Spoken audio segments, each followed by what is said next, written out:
같이 읽겠습니다. 로마서 12장 14절. 너희를 박해하는 자를 축복하라. 축복하고 저주하지 말라. 아멘. 갈수록 태산이라는 말이 있습니다. 들을수록 더 난해하고 힘들어지고 더 어려워지는 걸 갈수록 태산이다 그럽니다. 주의 말씀을 계속 듣다 보면 그런 느낌이 듭니다. 갈수록 태산이다. 이걸 어찌하란 말인가.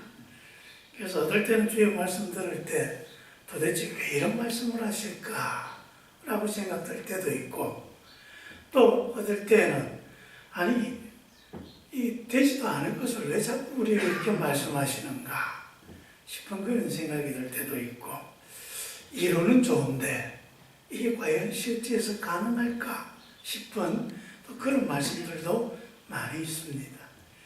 그 중에 참 우리가 힘들고 어려운 그 주의 말씀 중에 하나가 오늘 본문이 아닐까 생각합니다. 너희를 박해하는 자를 축복하거라. 축복하고 저주하지 말라. 우리를 박해하는 사람들을 축복하라. 축복하고 저주하지 말라. 여러분 어떻습니까? 참 좋은 말씀이기는 하지만 과연 이게 가능한 말씀일까? 먼저 그런 생각이 드는 어쩔 수가 없습니다. 근데 이번 주에 제가 아침 기도에 설교할 때 주의 말씀을 듣고 도무지 이해가 안 되고 막 그럴 때는 어떻게 하라 그랬습니까? 어른 말씀 잘 들으면 자다가도 떡이 생긴다. 이걸 좀 바꾸어가지고 예수님 말씀 잘 들으면 자다가도 떡이 생긴다. 여러분 예수님께서 이렇게 우리에게 말씀하실 때 왜 이리 말씀하셨겠습니까? 다 우리 잘 되라고 하시는 말씀입니다. 하나님의 말씀 이것을 통해서 우리를 억압하거나 우리가 못난 것을 깨닫게 하여서 자꾸 하나님 앞에 좀 뭐라 그럴까요? 비굴해지거나 또는 우리가 되지도 않는 그런 말씀 때문에 고민이 휩싸여서 그것 때문에 뭐랄까 삶의 희망을 잃어버리게 하거나 그렇게 하기 위해서 우리에게 이런 말씀을 주시는 것이 아니라는 말씀입니다. 하나님께서 우리에게 말씀하실 때는 다 우리 잘 되기 위해서 주시는 말씀입니다. 우리를 복되게 하기 위해서, 또 우리의 삶을 온전하게 하기 위해서, 우리의 삶이 더욱더 행복해지도록 주님께서 우리에게 말씀하시는 것입니다. 그래서 우리 생각에 도무지 이해가 안 되는 그런 말씀이라도 이것이 다 나 잘 되라고 하시는 말씀이니까 그래 한번 해보자. 다 주님께서 나 잘 되라고 하시는 말씀이니까 해보면, 내가 하고자 하면, 내가 하려고 노력하면 뭔가 여기에 나를 복되게 하시려고 하는 하나님의 뜻이 보여지지 않겠는가. 지금은 내가 이해가 안 되지만 해보다 보면 하나님의 뜻을 알게 되지 않을까. 우리 그런 생각을 가지고 하나님의 말씀을 들어보는 것입니다.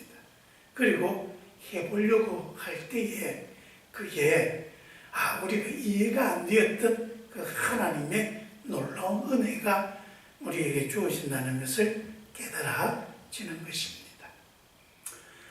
먼저 너희를 박해하는 자를 축복하고 저주하지 말라 그랬습니다. 박해하는 자는 일단 저기 저두고 축복과 저주가 있습니다. 여러분 우리의 입으로 하는 것 중에 우리가 축복할 수도 있고 저주할 수도 있습니다. 우리가 뭔가 축복하고 저주하기 전에 이미 우리 마음에 축복하고자 하면 축복의 마음이 가득 차게 되어지고, 저주하게 되어지면 저주의 마음이 가득 차 그렇게 우리의 삶이 되어지는 것입니다.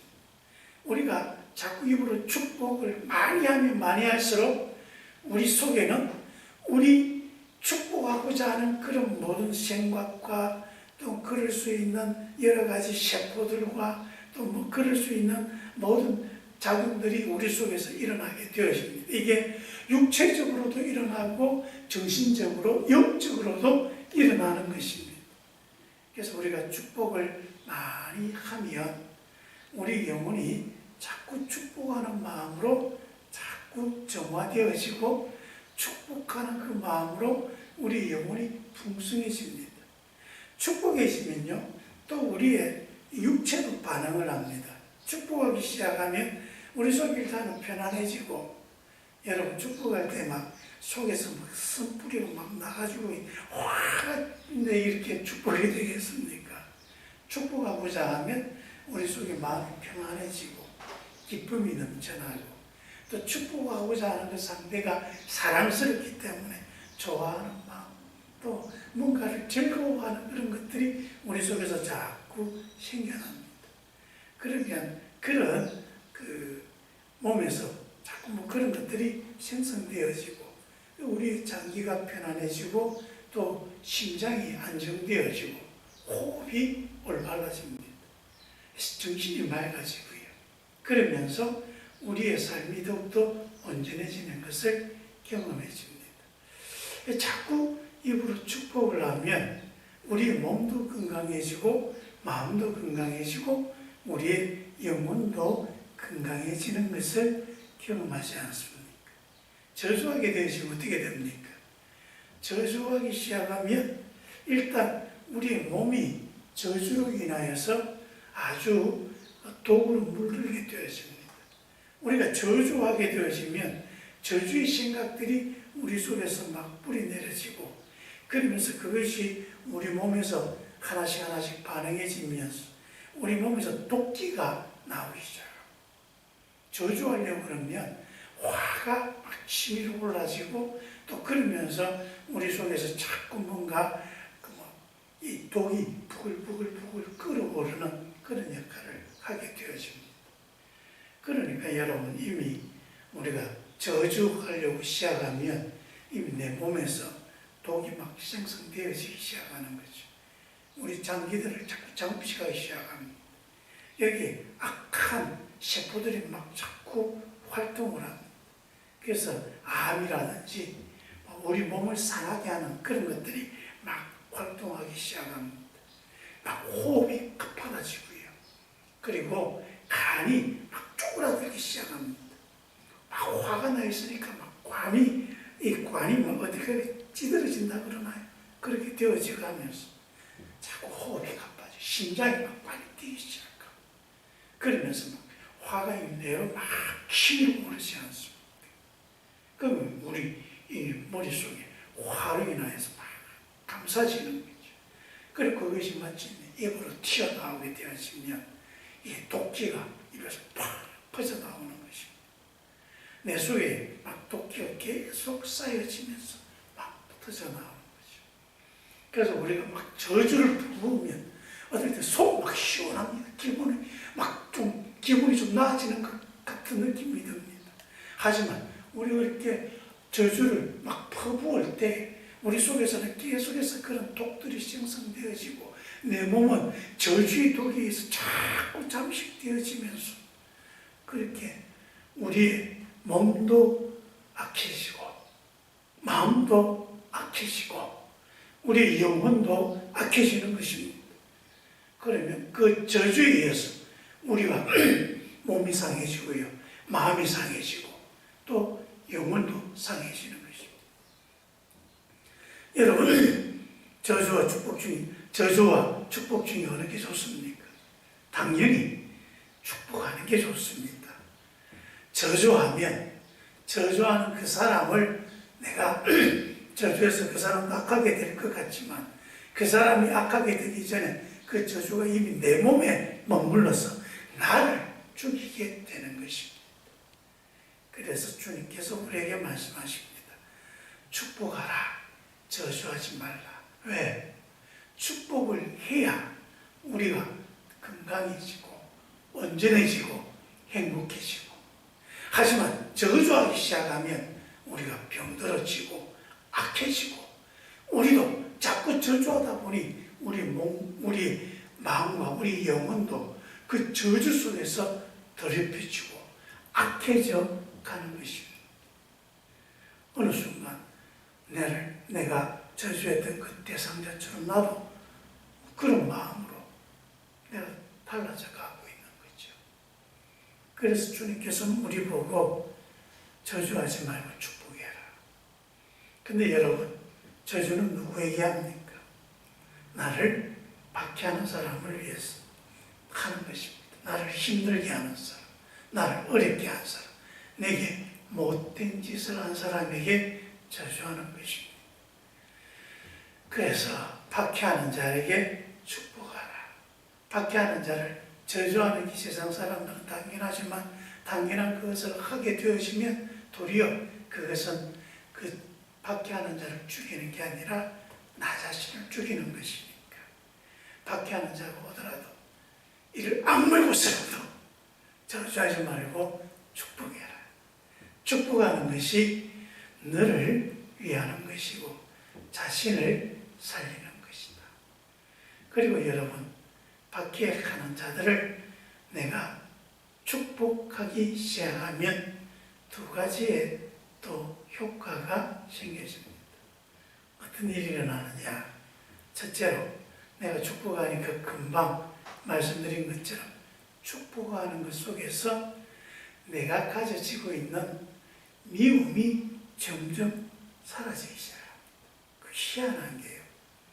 저주하기 시작한 미움이 점점 더 커져가는데 그 저주를 멈추고 정말 이를 악물고서라도 내가 축복하면 그 축복하는 속에 내 속에서 일어났던 그 미움들이 중화되기 시작합니다.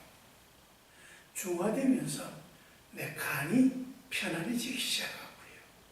내 생각이 안정을 찾게 되어집니다. 그래서 우리가 안정을 찾게 되어지는 것. 어떤 사람들 화를 참지 말고 터뜨리는 게 정신건강에 좋다고 하는데 여러분 그것도 한두 번 그러고 말아야지. 계속 터뜨리면요 도리어 그것이 더 정신건강을 해치게 되어집니다. 근데 화를 내고 내가 미움에 사로잡혀 있을 때 축복하기 시작해서 이것들이 중화되어지기 시작하면 억누르는 게 아니라 참는 게 아니라 이 화, 또 이 미움, 또 이 도끼 이런 것들을 중화시켜가요. 중화시키기 시작하면 내 속에서 잠잠해지기 시작합니다. 두 번째로요. 저주하지 아니하고 축복하면 내 축복하는 순간에 그 저주하고 싶어 하는 나를 박해하는 자에 대한 태도가 달라지기 시작합니다. 자꾸 축복하기 시작하면 누그러뜨려집니다. 이 뭐라 그래요? 사람의 몸에서 기가 나가는데 이 기가 순화되어집니다. 그러다 보면 핍박하는 사람이 자꾸 우리를 핍박할 때 내가 막 괴로워하고 저주하고 막 그래요. 핍박하는 재미가 있는데 핍박하는 재미가 없어져 버립니다. 그리고 자꾸 뭔가 순화되어서 자기하고 되어지면 핍박하는 자가 두 가지를 느끼게 됩니다. 하나는 내가 잘못했구나. 우리가 비폭력주의라고 하는데 그 비폭력주의를 하는 이유가 뭐냐면 내가 그렇게 비폭력으로 대했을 때 폭력을 행하던 그 사람이 자기 자신의 그 악한 모습을 보고 스스로를 부끄러워하게 만드는 것입니다. 양심을 살리게 만드는 거죠. 그리고 또 그러면서도 미워하지 않는 것을 보게 되어지면 자기도 모르게 더 이상 미워할 수 없는 자신을 또 발견하게 되어집니다. 더 이상 미워하면 안 되겠구나. 더 이상 박해하면 안 되겠구나. 뭔지 모르게 적대감도 풀어져 버리고 박해하고자 하는 마음도 점점 사라져 버리게 되어집니다. 그래서 인간관계가 달라지기 시작하는 거죠. 그리고 여러분, 우리가 박해하는 자에게 주님께서 이렇게 말씀하십니다. 원수 갚는 것은 내게 맡기라. 나를 박해하는 저 사람은 누가 심판합니까? 하나님이 심판합니다. 하나님이 손보십니다. 하나님이 거기에 모든 죄값을 다 치르게 하십니다. 그러니 여러분, 복수하는 것은, 저주하는 것 하나님께 맡기고, 내가 할 것은 하나님의 말씀대로 나를 박해하는 자를 축복하고 저주하지 않는 것입니다. 여러분, 우리의 입에서 늘 축복이 샘솟듯 일어날 수 있기를 주 이름으로 축원합니다. 기도하겠습니다. 아버지, 정말 어려운 말씀을 하십니다. 박해하는 자에게 저주하지 말고 축복하라. 참 쉽지 않은 일이지만 주께서 하라시니 해보겠습니다. 할 수 있도록 도와주옵소서. 그리고 나의 원수가 없는 것 다 주님께 맡겨오니 주님께서 심판하여 주시옵소서. 예수님 이름으로 기도합니다.